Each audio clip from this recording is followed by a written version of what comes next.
afternoon, good evening, everybody. It is not Saturday, October. It's not even October, it's July. It's not Saturday in July. It's Sunday, July 31st, the day after Summerslam.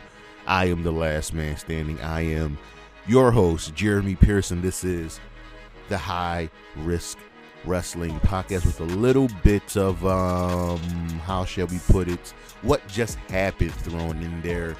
Look, yesterday had technical difficulties as had no internet.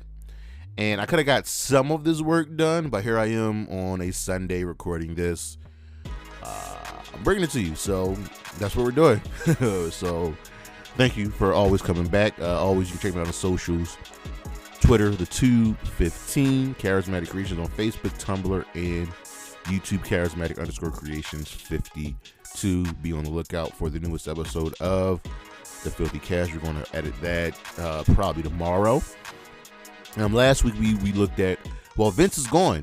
The changes, what happened, what's going to happen. And if you watch Smackdown and Summerslam, well, you've seen the changes are in effect. But we will be going over SummerSlam, looking at the matches, no previews, more so reviews. And yeah, we're just going to do it. Let's get into it. I think you guys know what's next. So just, go on and hit my music.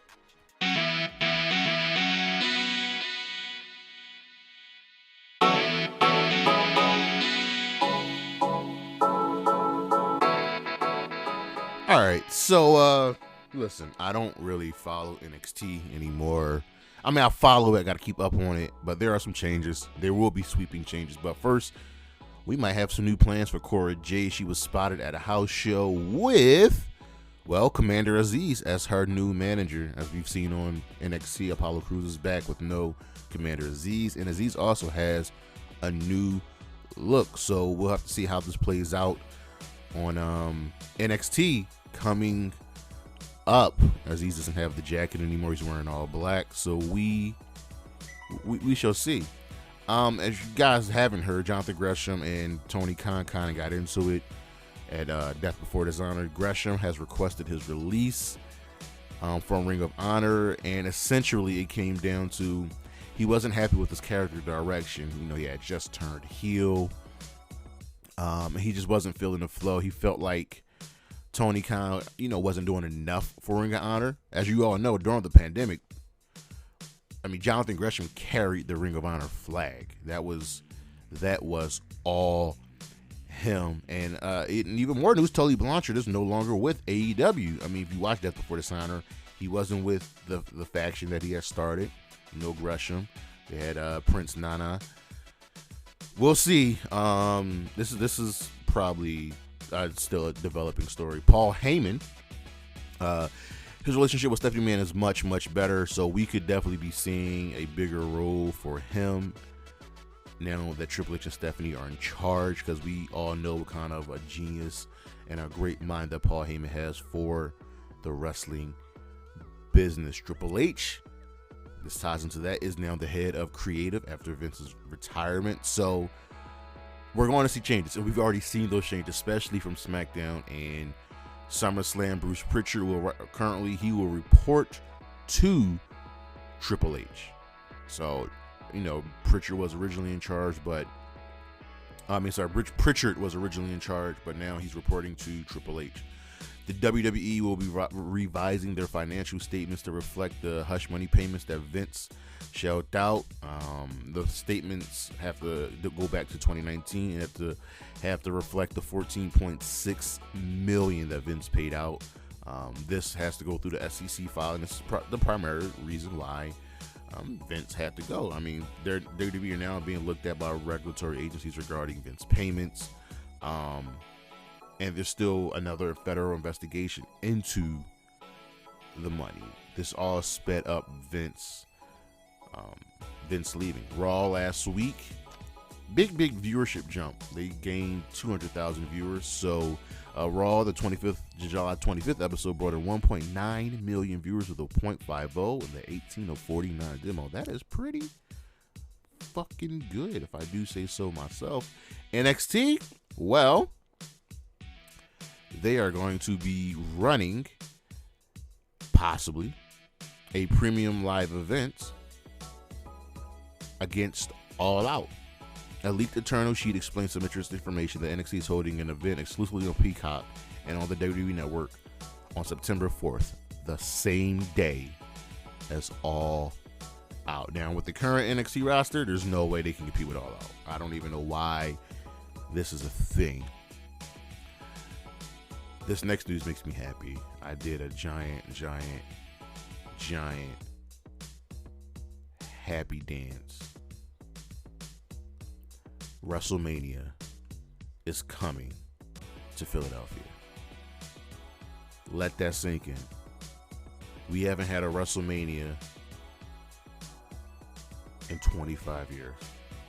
We haven't had a WrestleMania in 25 years. WrestleMania 40, 2024 will be in Philadelphia.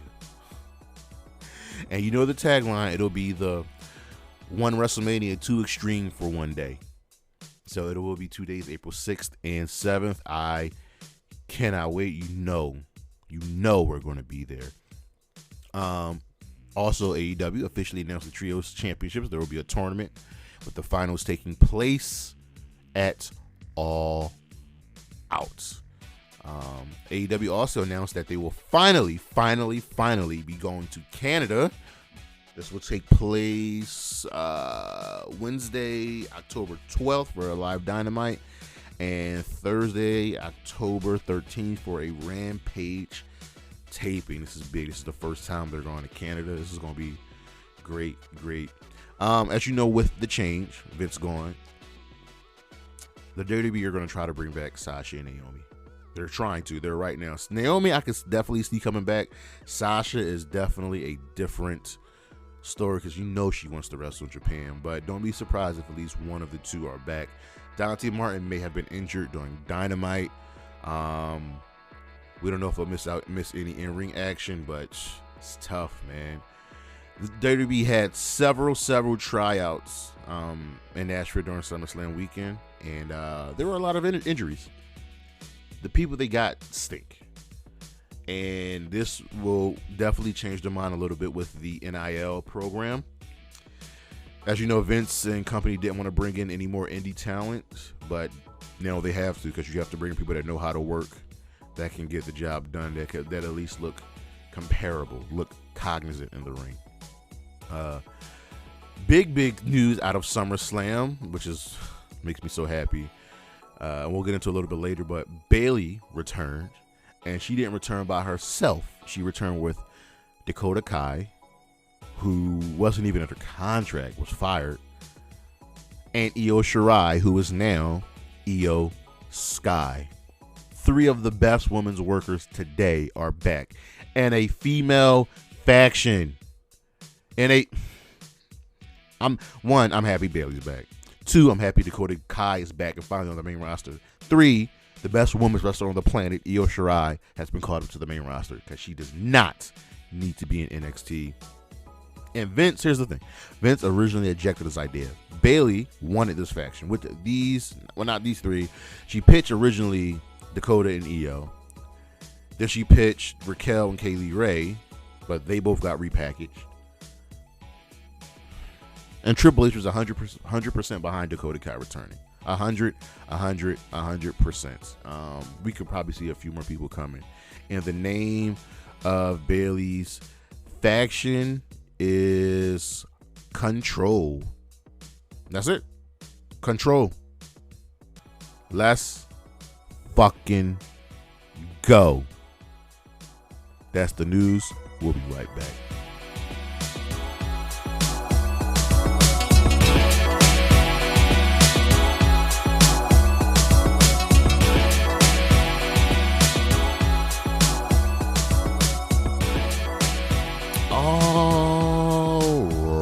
So we had our go home shows for SummerSlam, which we'll dive into. Fight for the Fallen, the fundraiser for Dynamite that they do every year. And we just out here cooking. So started with Monday Night Raw. This was the SummerSlam go home show. It was okay. It was I don't think I didn't really see a huge imprint of what Triple H has done, but you'll see it with SmackDown. We'll get to that. We opened up with Roman in the Bloodline in the ring, promoting the match. Theory came out, and Roman just made Theory look like a chump. He made it look like he doesn't belong because Theory, your daddy, isn't here anymore. Oh my God. Brutalized this man. Crucified him. And that's been the main issue here, is that Theory has never looked like he's belonged with Roman and Brock. Then Drew McIntyre and Theory had a match. Drew came out. I don't know why Theory was still in the ring, but they had a match. Drew won by DQ as the Brawling Brutes attacked him. That's how the DQ happened. Then we had Drew and Lashley made the save, so we had Drew and Lashley taking on Sheamus and Theory, which, well, Drew and Bobby won, obviously. They so super kick Theory after the match. Just keeping an eye on that man. We had the race celebration. Dominic did not turn. This was shocking because we all assumed Dom would turn, but this was nice. This was a very, very good celebration. They then beat the Judgment Day. Rhea returned after the match. Ray and Dom were backstage with their family and friends celebrating. Rhea showed up with an I'm Your Poppy shirt on. Good Lord. And the Judgment Day took out Ray and Dom. Aaliyah was always also confronted Rhea, and if you don't know, you should know. That's why that one was funny. Alexa Bliss had an interview saying that she got next. She wants Bianca. She wants Becky. She wants the winner. Then she beat Doudrop. Because Doudrop never wins. We had an impulsive TV segment that was complete trash because they're trying desperately to make Logan Paul face. It's not happening. AJ Styles and Dolph Ziggler then beat the Alpha Academy because I guess AJ Styles and Dolph Ziggler are a tag team now, which Chad Gable pointed out, as all the tag teams over the years are just two random dudes thrown together. And in our main event match, the Bloodline defeated the Street Profits and Riddle in a nice little match. It was fine. And then Seth Rollins came out and absolutely murdered Riddle. Murdered this man. Oh my God. Riddle just got murdered on TV. And then they didn't have their match at SummerSlam. Over on Dynamite, we have Fight for the Fallen. There's a lot of moving parts, but it still, for the most part, worked. Jon Moxley defended the AEW Interim World Championship against Roosh. This was a good, hard-hitting affair, but Mox in the end won. Andrade tried to get involved, but the Lucha Brothers came out to stop that. Jericho then came out with the JAS. I believe it was Jericho, Sammy Tay, Matt Menard, and Anna Jay. Anna has said she's officially part of the JAS. I am not with this. I need to know what's going on with her. And actually, let me go. Hold on. Let me see if she is officially part of the Dark Order. Still a part of the Dark Order. Nope. She is no longer a part of the Dark Order. That sucks. Man, I'm hurt with that. I want, what I would love for the JAS and to feud with the Dark Order for the soul of Anna Jay, to bring her back. Ricky defended. Hold on. Back to Jericho. He wants a title shot against Moxley. Mox said, "Okay, fine, but I want the Lionheart. I don't want the Sports Entertainer. I want the Lionheart." Ricky retained the FTW Championship against Danhausen. He asked for another opponent, and of course, it was answered by Hook. Hook defeated Ricky, tapped him out. They showed each other respect with a fist bump, and Ricky got this amazing, great, just awesome promo, pumping himself up. But then when he's gonna get to the part about him and Hobbs, how they're gonna go for the tag team championships. Hobbs turned on him, so we shall see what happens there. Since AEW is bringing in for the first time their trios championships. We were backstage with the Young Bucks. They wanted to talk to Hangman, but then the Dark Order showed up, and it got awkward. So we'll see. There's a lot of moving parts. The Young Bucks, Kenny, Adam Cole, Undisputed Elite. It's all gonna come to a head. Sammy Guevara defeated Dante Martin. They both had their respective female partners in their corner. Sammy with Tay, Dante with Sky Blue. But Sammy won. And then Tay tried to attack Sky Blue after the match, but Ruby Soho, Eddie, Kingston, and Ortiz made the save. And we had a really just fiery Jungle Boy promo, calling Christian a pussy, saying, I know why you latched on to me. Christian talking about he's going to kill Jungle Boy. It's nuts, y'all. It's nuts. Swerve beat Tony Nese and Mark Sterling in a handicap match, and then Josh Woods laid out Keith Lee backstage. So it looks like Swerve and Keith Lee's first challengers for the tag team championships will be Josh Woods and Keith Lee. The House of Black want Miro. They don't want to fight him. They want him to join. Thunder Rosa retained the women's championship against Miyu Yamashita in a nice little affair. This was good. Yamashita got a win in Japan. Thunder got that win back. And in our main event, in a shocking upset, Daniel Garcia defeated Bryan Danielson. Jake Hager held Bryan's foot, which allowed Danielson to get hit with a power driver, and then Sharpshooter passed out. Daniel Garcia. We end Dynamite with Daniel Garcia standing above Bryan Danielson. Wow. Over on Impact, Eddie Edwards defeated Ace Austin as the Honor No More and Bullet Club feud continues.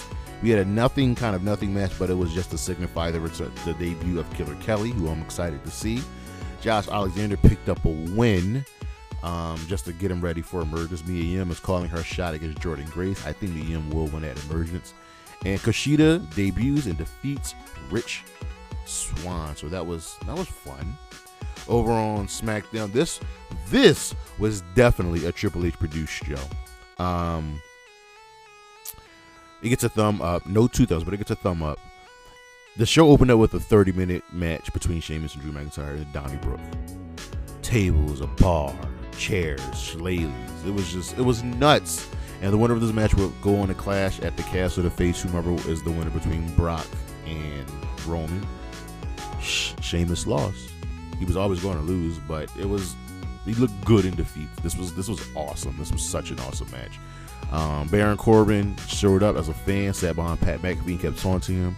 They ended up fighting, and then Corbin kicked Pat in the fucking nuts. Ronda Rousey came out and laid out Shotzi after Shotzi had beat Aaliyah. Shotzi had this really, really good finish. It was like a cross-legged DDT. It was pretty awesome. Ronda Rousey laid into a fan. The fan told Ronda to shut up, and Ronda told the fan, your mom failed you. This is what I like.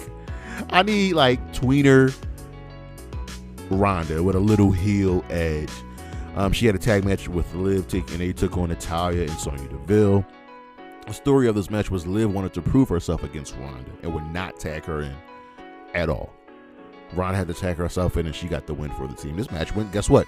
12 minutes. So including this women's match, the backstage segment, and the Shotzi Aaliyah match, the woman got about 15 to 20 minutes on the show. It's pretty good. The Usos accidentally laid out Jeff Jarrett with a super kick. The Viking Raiders defeated the New Day, and then they Pillmanized Xavier Woods, just murdered this man's ankle. And in the main event segment, Paul Heyman does what Paul Heyman does. He hypes the SummerSlam match. Brock came out to murder Paul. The Theory came out, tried to attack Brock. It didn't work, and then Drew laid out Theory with the Claymore. So Theory's just feuding with everybody in the main roster. But that was SmackDown. SmackDown was a fun show. And over on Rampage, the Best Friends defeated Jay Lethal, Sanjay Dutt, and Satnam Singh. Wardlow stopped the beatdown, so it looks like Wardlow's next challenger for the TNT Championship will be Jay Lethal. Ethan Page defeated Leon Ruffin, but Stokely Hathaway was in the crowd. So I think we can see the split of Ethan Page and Scorpio Sky, because Stokely's slowly building a feud. And speaking of Stokely Hathaway, he was in the crowd. Not in the crowd, but he was watching Lee Moriarty defeat Matt Sydal. Lee Moriarty is officially the heel. He joined up with Stokely Hathaway after the match. Claudio Castagnoli came out to celebrate his world championship win. Asked for Wheeler Yuta to join him, and then they tricked Jericho for Jericho putting up his spot on the line. So it'll be Jericho versus Wheeler Yuta with the winner facing Moxley at Quake at the Lake. And in the main event, Anna Jay beat Ruby Soho. She used the cast to choke her out. Our matches of the week from Dynamite, the AEW World Championship, Jon Moxley defending against Rush. Also from Dynamite, Daniel Garcia versus Bryan Danielson. From Impact, Rich Swann versus Kushida. From Smackdown, the good old-fashioned Donnybrook, Sheamus versus Drew McIntyre. And from SummerSlam, the last man standing match, it was really the best match. Our stars of the week, listen, I gotta give it to Bayley, Io Sky, and Dakota Kai. I'm so hyped and so pumped for them being here. But that is the weekend review, and we'll be right back.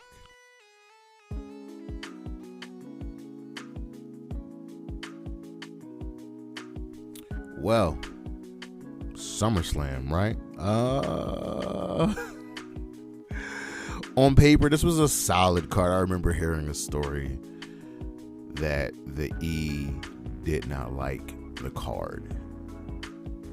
And I'm thinking to myself, but this is your card. You planned it out. You did this. You made this card. So was it the best card? I don't really think so, but it wasn't a horrible show. You know what I mean? It wasn't a bad card.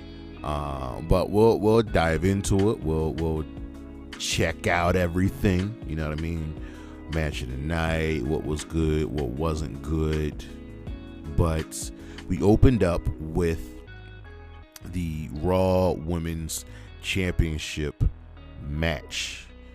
Becky Lynch versus Bianca Belair, and this was coming full circle. This was coming full circle. We know what happened last year. We know what happened with Becky and Bianca, and they've been warring for the better part of a year, truth be told. So, I mean, we start the match off with these two standing opposite of each other, circling each other, really sizing each other up. And they did a nice little lockup. So the story of this match was Bianca's arm. Becky was targeting that arm because we know Becky, one of Becky's two finishers is the disarmor, that arm bar. And that's what she wanted to maybe, finish the match off with. Early on, they were still really, really filling each other out. But Becky got control a lot. And she really, really handled Bianca taking care of that arm. And she was confident. But Bianca was able to turn the tide, follow Becky to the outside of the ring. They fought by the barricade, in the timekeeper's area, and Becky then slammed Bianca's arm into the barricade again. So she's targeting that arm. She's making sure that Bianca will tap. This was in the first 5 minutes of the match. And now we've got wrestling tennis going back and forth, trying to take control. Who's going to really, really, really make that first mistake? But Becky went for a move, but Bianca caught her with a powerbomb midair, and it was a really, really nice spot. But Becky, was on top of her A game. Well, let's fast forward to the end. They go from battling to the outside to the inside. Bianca actually hits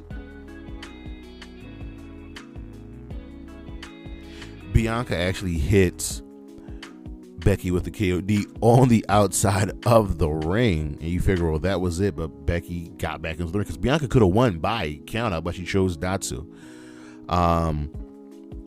Becky looked for the disarmer, but Bianca countered it to a roll up, and then Becky tried to go in for a manhandle slam, but Bianca countered that. She wanted a a top rope manhandle slam, but Bianca countered that into a very, very beautiful Spanish fly. Oh my God, it was absolutely beautiful.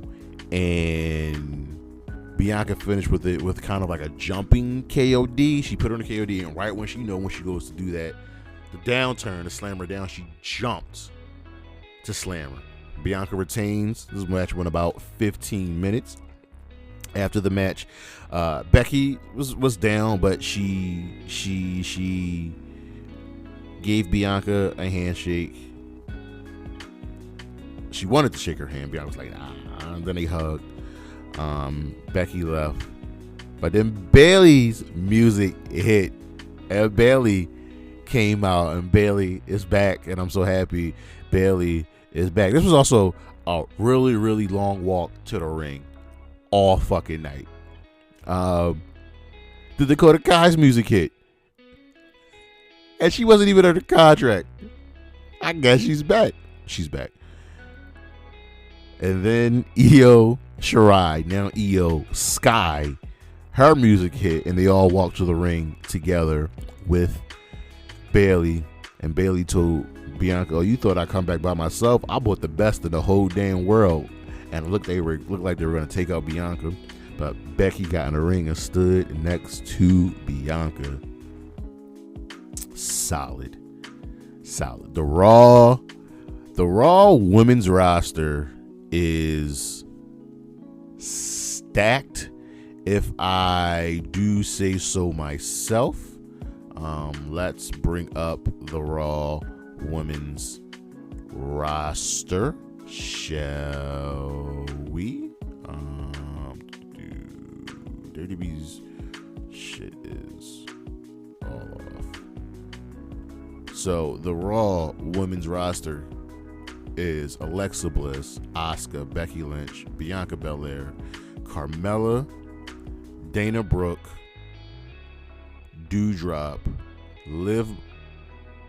They have Liv Morgan on the Raw women's roster, but she's the Smack. No, this is wrong. WWE needs to update their. They need to update their roster because they're all the way wrong. The Raw roster is Alexa Bliss, Asuka, Bayley, Becky Lynch, Bianca Belair, Carmella, Dakota Kai, Dana Brooke, Doudrop, Io Sky, Nikki Ash, Queen Zelina, Rhea Ripley, Tamina. That's not a bad women's roster. 4, 8, 12, 14 women on the roster. SmackDown needs a little bit of help, even though SmackDown has 4, 6, 7, 8, 9, 10, 11, 12. They've got about the same amount of people. Raw SmackDown's women's roster is Aaliyah, Charlotte, Lacey Evans, Liv Morgan. Let me take that back. Let me take that back. Natalya, Raquel Rodriguez, Ronda Rousey, Shayna Baszler, Shotzi Blackheart, Sonya Deville, and Xia Li. No Naomi, no Sasha. And they have enough women. They have more than enough women for tag team championships. This is that's really what hurts, that they have more than enough women for tag team championships. Oh my God, it's a hurt piece. But back to SummerSlam, Summerfest. This was fun. It was a fun little opener of a match. I think they had a better match before, but we'll move on. Next match was Miz versus Logan Paul, and they did everything in their power to get Logan Paul over. I don't like the man. He's a scumbag. He's trash. He's garbage. He is a total piece of shit human being. But he's kind of good at this wrestling thing. He is. He's made a few mistakes, but he's not a fully trained wrestler yet. But they did everything in their power. WWE did to get Logan Paul over, and the Miz was busting out all these new fucking moves. Which, bro, the Miz is an 18-year veteran. So,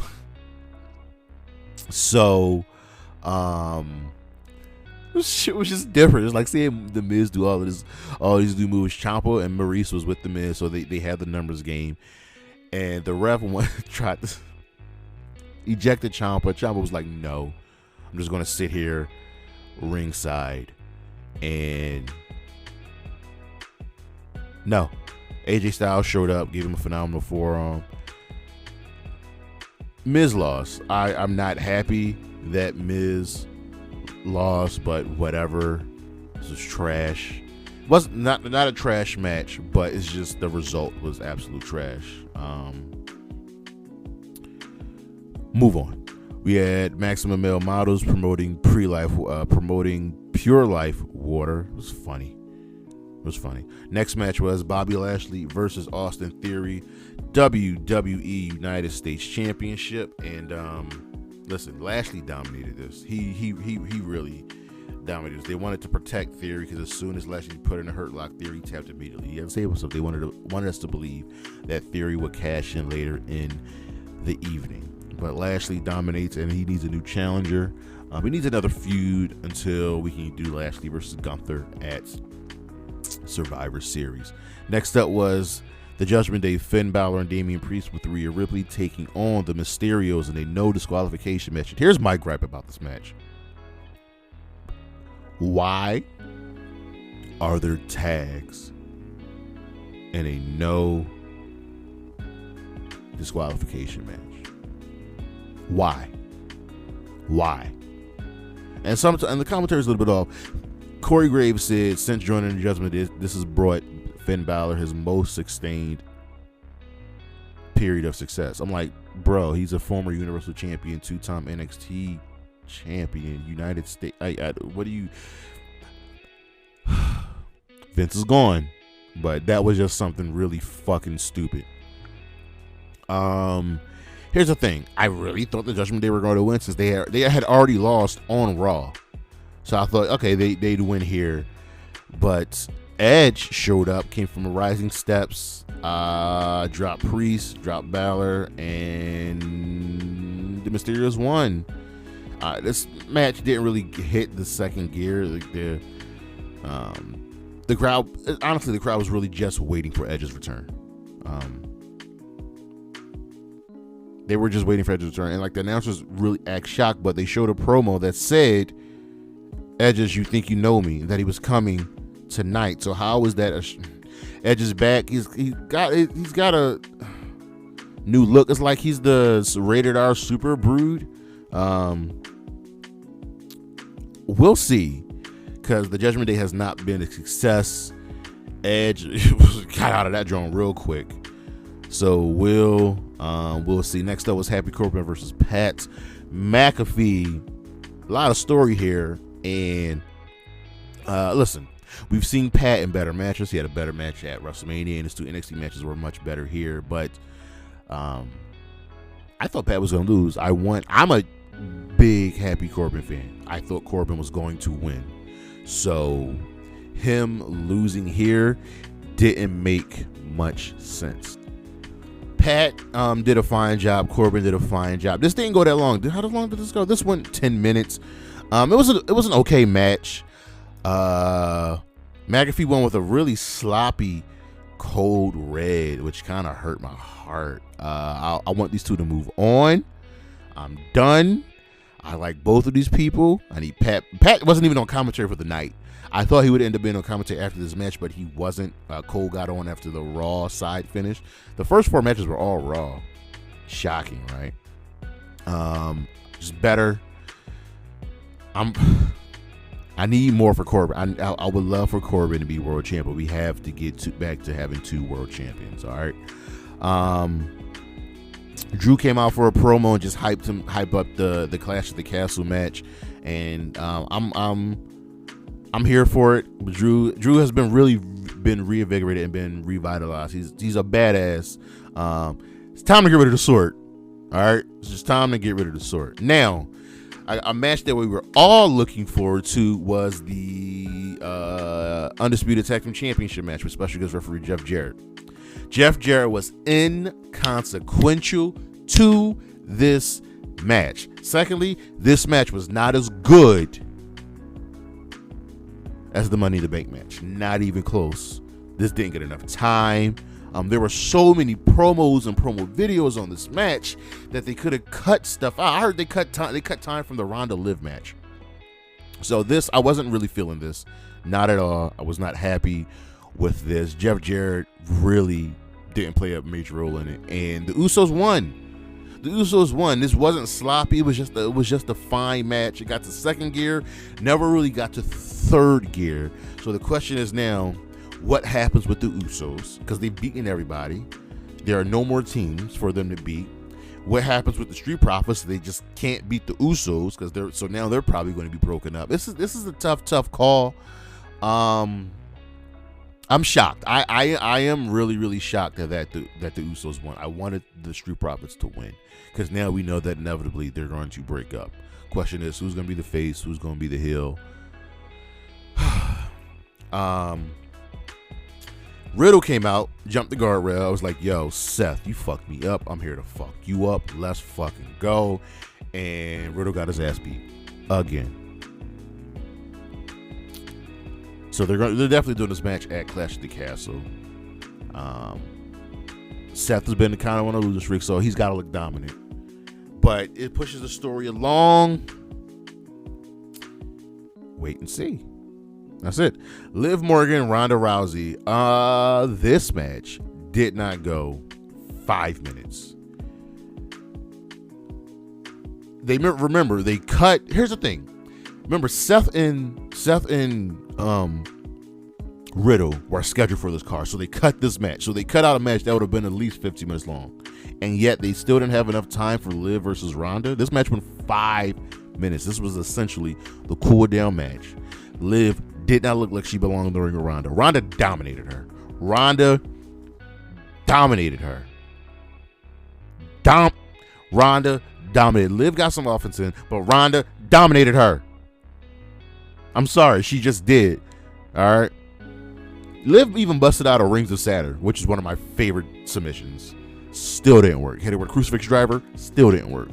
The end of the match came with Ronda has Liv in the armbar. You know the position where the person that's taking the armbar needs to get on their feet, so you can almost get a pin on that person. So the ref counted 1, 2, 3. Liv wins by pinfall, even though she was still in the armbar. But a different camera angle, shows that Liv tapped before the ref counted 3. And Ronda was like, yo, what the fuck? Even Michael Cole said Ronda has a reason to be angry. Ronda attacked Liv. Ronda attacked the ref. Ronda kind of just snapped. And she has a right to be angry. I'm cool. I'm here for heel Ronda. Here's the thing, though. How does heel Ronda work on the same roster as Charlotte Flair? Now, they could fix this by saying Ronda, her emotions got the better of her, and she'll apologize, but she deserves another match. Period. As for our main event, this was a spectacle. It was. Roman comes out first. Brock comes out. Drives a fucking tractor with a top loader to the ring. And these two dudes just did everything. They beat the shit out of each other. F5. Spears. They fought in the crowd, in the ring, ringside. They fought near the trellis. There was so much going on. Rock hitting Germans. And here's my thing. This is a last man standing match. The Usos came out with Roman. Why not just stay out with Roman and just make it a 3-on-1 handicap match? I need better booking. So, like, these dudes pretty much destroyed each other. Lesnar gave Paul Heyman an F5 through the announce table. Oh my God. I can't even remember the last time Paul took a bump. I think the last bump he took actually was from Brock Lesnar. I think it was when Brock choked him out. Theory ran out as though he was making a count, and Theory hit Reigns with the briefcase. He wanted to cash in. Lesnar just F5'd him. So once again, Theory looks like a chump. The Usos returned, super kicked Lesnar, and Lesnar took super kicks, spears, Superman punches, and still got up. And they finally, after like the last hit, buried him under all this stuff, announce table, chairs, steps, and it was a wrap. Brock was dead under that. And oh, I'm sorry, I missed a huge part. Brock lifted up the ring with the damn top loader. I just lifted it up and rolled Roman out of the ring. That's what happened. I need to see pictures of that ring. So yeah, Roman won. He is your WWE Undisputed Universal Champion. Brock can ride off into the sunset. I don't see Brock coming back.